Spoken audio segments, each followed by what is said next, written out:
insane. I was like, nah. I'm too high for your shenanigans. Sorry, boys. This is not open for business. Oh, shit. All right, if you are, hit me up. Oh, God. That was funny. How old were you the first time you smoked weed? 15, 16. Okay. And I did it a lot. Really? Like my whole, like that period of time where I told you it was like a nightmare growing up with like the 12 of us. Yeah. Fucking. Yeah, why wouldn't you smoke? Brady Butch from Hell. Yeah, that's when I like made friends with like people we lived in some condos, so people around the area, and then I got into a party crew. Just started to try to make friends. What is a party crew? Fuck. I'm probably gonna try and get killed. I'm pretty sure they're trying to kill me. But so a party crew is just like back in the day you got this like it wasn't a gang, it was just like a crew or something. Right. And our thing was to throw parties. So you competed with other party crews to see who can throw like bigger parties. Really? I'm sorry if you're still in one. I don't know any. I don't know how the game goes now. But yeah, we would like make flyers and we're like, oh, come to this house. We're having a house party. Okay. There was one point where we were supposed to fight like two groups. And they weren't there. So I have no idea. I was a fucking follower. I'm like, I just want friends. I don't know what the fuck was happening. And it turns out we really weren't. They just used me for like my place because my parents would split like every weekend. So I was like, oh, we're gonna go to that house. We're gonna do that. Then even worse stuff started happening.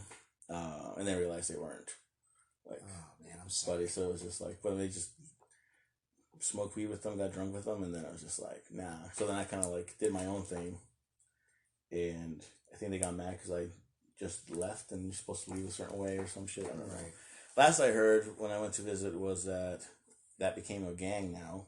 Really? So yeah, and then I don't know, they're probably fucking me, but they're like, yeah, if they see you, they're gonna kill you because you never like got out right. So I'm like, what? I don't think anybody. Shut the fuck up, really? Yeah, but no. I don't think anybody that I knew is in it, so I don't know. And if I do, then fuck it. Right. All right, man. We could do like 10 of these, I'm telling you. Nah, man. Joints, bongs, pipes, or edibles? Now? Yeah. Edibles. And then the cartridge gimmick. Bro, I just had a chocolate chip thing. A cookies and cream chocolate bar. Oh. From Curaleaf, the dispensary down the street from me. Yeah. And, bro, I ate half of it and waited like 3 hours. And nothing was going on. I'm like, all right, I'll eat the other half. I ate the other half. I ate the first half at 6:30. I ate the other half at 9:30. I woke up in the morning and couldn't go fucking work. Shit. I couldn't drive. I had to have my girl drive me, bro. Wow. Yeah, it was fucked up. I think I just told the same exact story the same way as the last podcast. Sorry, guys. Fucking. Right, when I first started doing it, bongs was my shit. Oh yeah. It was fucking bongs, like yeah, and then. It was transitioned to like pipes, and then I stopped for like a long time. I don't even honestly like maybe twice a year when I'm like anxiety is like bad or I fucking like cannot sleep. I'll do the cartridge or I'll fucking take a like gummy bear or something and just be like chill. So it's more for like tranquility kind of. Right. My hybrid that I got from Curaleaf, by the way, is called Lemonhead, and it's a hybrid. It's a dominant hybrid. Not sativa dominant. Indica dominant. Indica dominant. Couldn't say it right for the first couple times, and it does, man. It relieves stress and relieves my anxiety, and I got nothing worries. Basically, it gives you a case of fuck it's. So yeah, I totally get it, man. Hell yeah. What music are you into? I listen to a little of everything, but the majority of my soul belongs to like rock, new metal. There's so many subgenres now; it's insane. But yeah, You look like a guitarist. I tried to play the bass for a bit, and then I had one of my old roommates hold on to it. I don't know where they're at anymore. I mean, we're like I could probably get a hold of them, but like it's just kind of like separated with it. And then once wrestling happened, like video games and the fucking bass just went out the window. Like, I don't have time for this shit. Yeah, wrestling before your takes over your life, dude, really fast. But yeah, I got funny. My first CD that I ever bought from Blockbuster Music Warehouse was Timbaland and Magoo. So I was a big like hip hop R&B guy growing up, like Tupac, Biggie, Bone Thugs, and DMX came out. It was fucking big.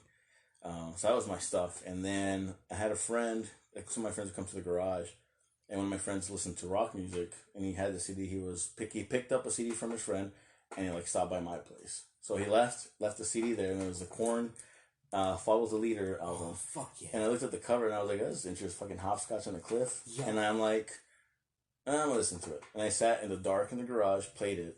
And at first I freaked out because like the first 12 tracks are silent. It's like 5 seconds. I would look at the light and it would keep switching every couple of seconds. Like, what the fuck is going on? And then 13 started with It's On. Listened to the entire CD and I was like, what the fuck?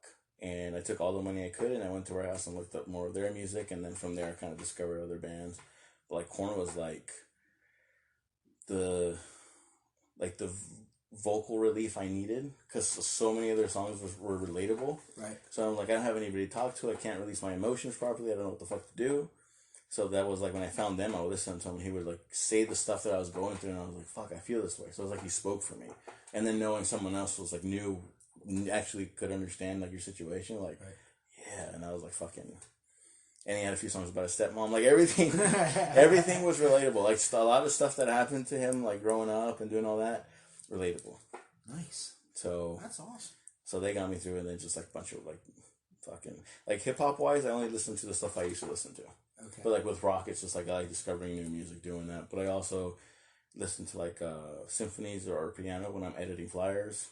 Oh, wow. I have like Lucid Dream playlists when I go to sleep. Like I have a night light, I guess. It has this like different lights and waves. And it has a Bluetooth, so I play like either Lucid Dream tracks on Spotify or like thunderstorms or shit like that. Man, you really got some spiritual shit, don't you? Yeah. Nice. I try to keep myself. I told you the demon story, so that's why I kind of have like this, which goes into my gimmick, which is the whole fucking thing. But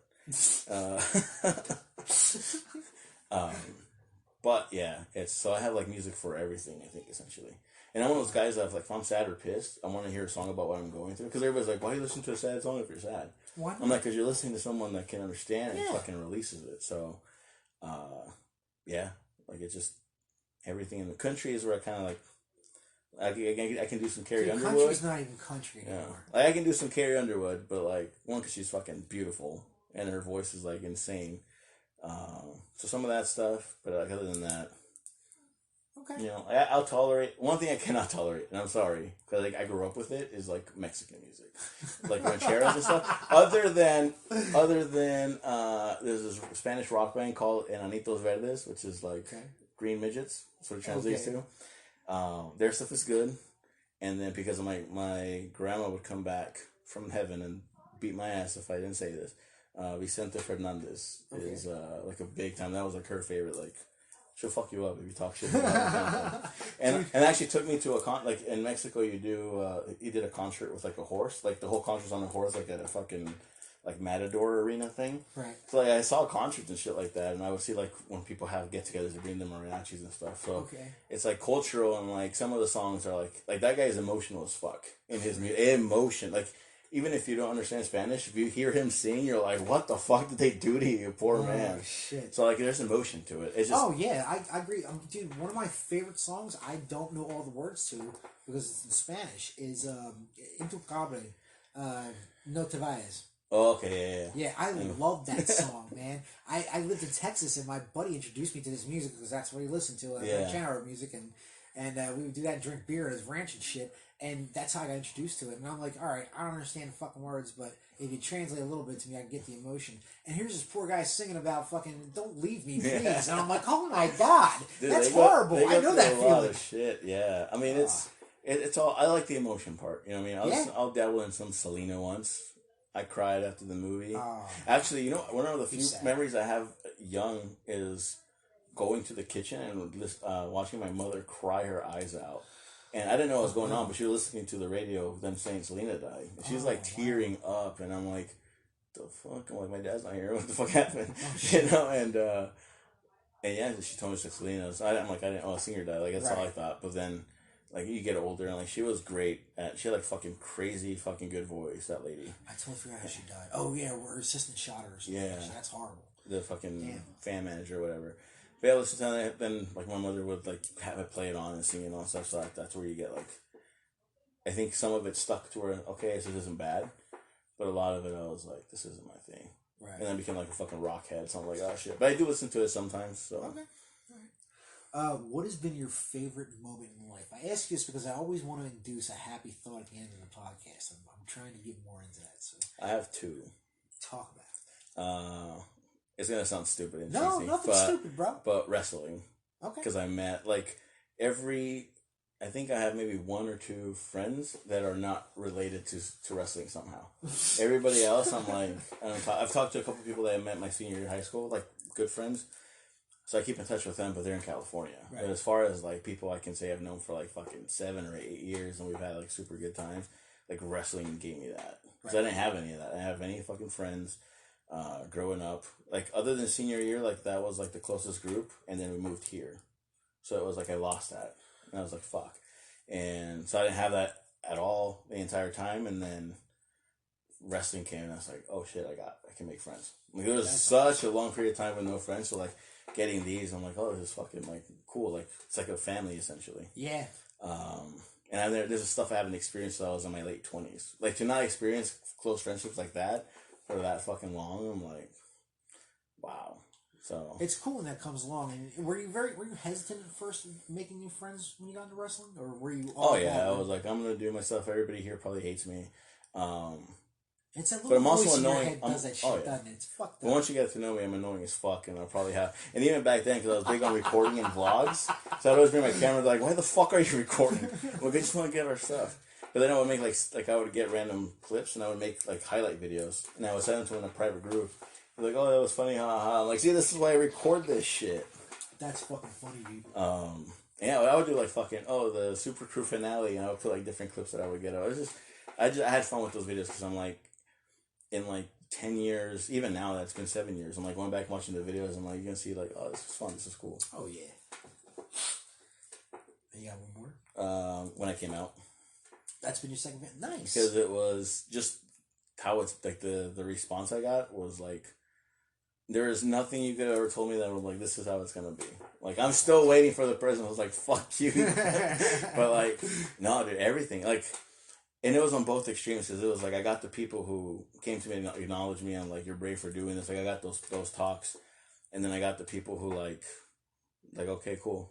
Like, it was like, nothing changed. Yeah. So I'm like, on both ends, I was like, I appreciate that because I didn't want anything to change. So that's been good. So I'm like, now just taking my time into like diving into the community and like learning more about it by myself, people who are like me kind of thing. So that's been good. And it's just been like the biggest weight. Like, it's like, I can be me and not have to hide anything, and I'm fucking like solid. You still have your weird moments, I'm not gonna lie. Like, there's still, I don't know, like, it's not, even with like everything going on today, it's like, it's just not considered like a norm, you know. And I always tell people this, I'm like, if you're walking on the street and you see a hetero couple holding hands, you don't really like, you don't look, you're just like, oh, cool. Like, it doesn't even fucking hit you. Right. Like, but if you saw like 2 women or 2 men holding hands, even if you had nothing against it, didn't care, you would fucking be like, and then they'll keep walking. Well, there's always, it's as acceptable as it is. You're still gonna get people that like if I saw 2 guys walking down the street holding hands, I'd be like, oh, 2 guys walking holding hands. Like, I would take the time to acknowledge it. Right. Yeah. But it's not gonna offend me or bother me in any way, shape, or form. You know what I mean? Yeah. But yeah, it's just like, now couples making out offend me. Couples in general, any couple, I'm not a big fan. Not the gay couple, like, just couples in general. I hate the fucking dudes that like grab onto like the waist from behind. They like, you can't walk. Like, I see that, I'm like, what are you doing? Like, stop. Oh, the dude grabbing on the waist from behind is the guy who's getting his movie paid for by the girl. I saw that in the meme the other day. I thought it was funny as shit. I can't. No, yeah, PDA on any level, I'm not super fond of. If I'm at a party, I guess. I don't know. Even when I was like 16. Like, it's not when you're 41. That's the 7 minutes in heaven was for. Yeah. All right, man. That's everything I got for you. Is there anybody you'd like to say hi to? Pete the Heat? Just kidding. No, fuck him. All right. Just the fans, man, because we haven't seen them in a long ass time. Okay. If anybody's news listened to you, where can we find your stuff at? I am on Twitter, kinda, and majority of the time on Instagram at R3 Cassis, Cassus. Facebook, same thing, Charles R3 Cassis. YouTube, youtube.com/Brothers of Wrestling. So that's a channel for me and Evan. We have matches. and we did vlogging for quite a bit. So there's